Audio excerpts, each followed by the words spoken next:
Hello, I'm Simon. Welcome back to my workshop. Now, I recently bought a new tablet and I wanted to make a stand for it. So I did the first thing that you do when you're starting a project. I did some research. I looked on Pinterest, YouTube and Google Images looking for inspiration. Unfortunately, all the tablet stands that are homemade out of wood that I could find had very much a cottage vibe to them, as if they'd come out of a farmhouse. Whereas what I'm looking for is something that's going to be sleek and stylish. Let's get tinkering. Those of you that follow this channel regularly will know that I like to use reclaimed wood. If you don't follow this channel regularly, then why not? Leave a comment below. This piece of wood came from a unwanted hardwood table. I believe it's a piece of teak, but I'm not completely sure. So during this video there will be close-ups of what I'm doing. If you know what this piece of wood is, then please leave a comment below. So now let's start by tidying this piece up. First I'm going to cut the tenon off and then tidy up the other end. The front edge will have a 30-degree bevel.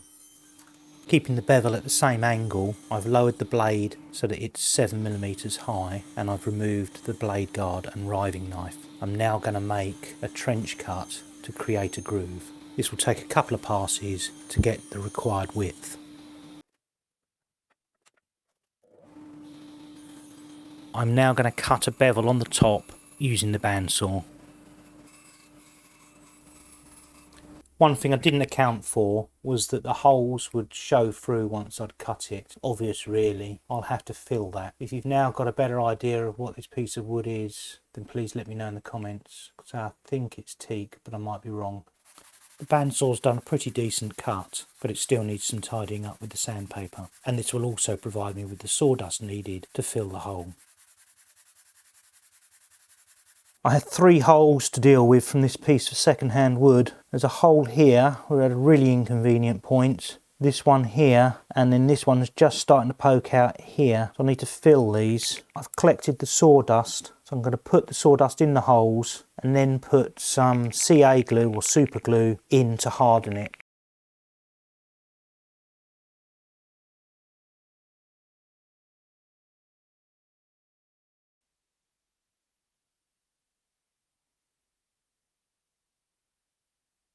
Now this might look like a mess, but I've done this many times before and it does seem to work very well.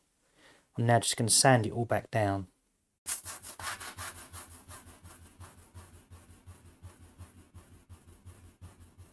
Now I can use my smallest chisel to clean out the groove.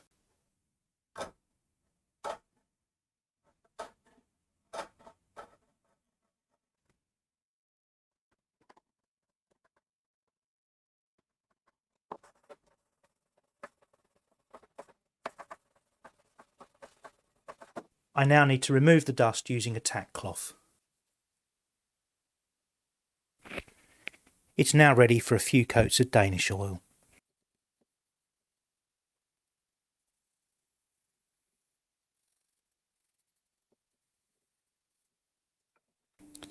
It's had 4 coats of Danish oil and it's dry. All I now need to do is add some felt to the base so that it doesn't scratch the furniture.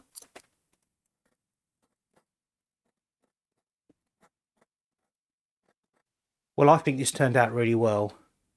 It looks sleek and stylish and doesn't have any cottage vibes at all. And I hope you agree. Let me know in the comments.